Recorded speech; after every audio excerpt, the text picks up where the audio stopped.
of game hacking. Before you can exploit something, you must discover its vulnerabilities. Game hackers use a suite of tools in conjunction with a deep knowledge of computer science to systematically break down video games. Today, I want to explore some of the fundamental concepts and programs behind reverse engineering, and I hope you stick around because you might just learn something new. Before we get into it, today's video is sponsored by Brilliant.org. The world of computer science is ever-changing and evolving. You must be constantly improving yourself to keep analyzing a product or system to understand how it was designed and how it works. When you download a video game, you don't actually have access to the source code. It's very likely that your video game has been compiled into machine code, which isn't exactly readable to humans. When you run a video game, all the important information, such as your health, your ammunition, and so on, are stored in random access memory. We use reverse engineering primarily to find the addresses of these important variables, along with understanding how the program behaves. There are two major types of reverse engineering: static and dynamic. Static analysis takes place while your program is not running. It's static because you're simply inspecting the structure and logic of the program.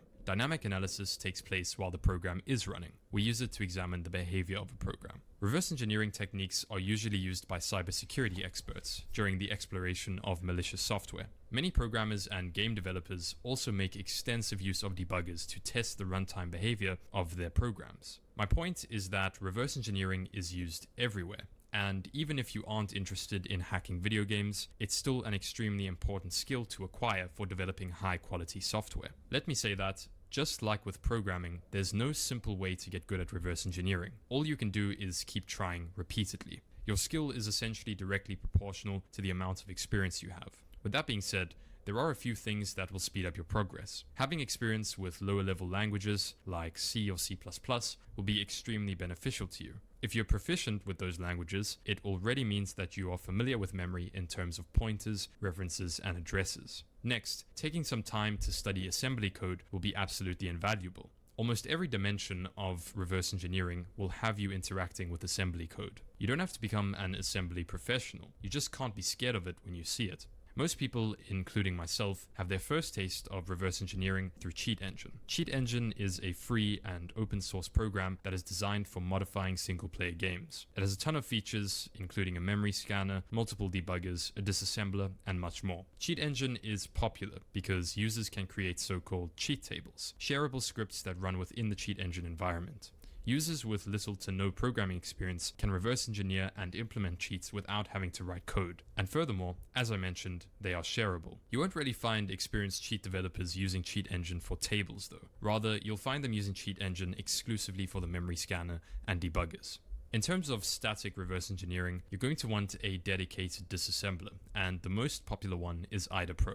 IDA stands for the Interactive Disassembler, and it's a wonderful program, but a license is going to set you back a couple $1,000s. Luckily, if you can't get yourself a copy of IDA Pro, the National Security Agency has released their free and open source alternative called Ghidra. These programs are obviously very different, but their intentions are the same. IDA Pro and Ghidra are both primarily disassemblers. They also come with debuggers, and best of all, decompilers. Earlier I mentioned that when you download a video game, you don't have access to the source code. A decompiler is a program that generates C pseudocode from the disassembly. It's about as close to source code as you can get. Decompilers are not perfect, and sometimes the pseudocode generation is completely off. Hence, you should not rely on them. Rather focus on learning assembly code, because disassembly will almost never fail you if you can understand it. When you open a program in IDA or Ghidra...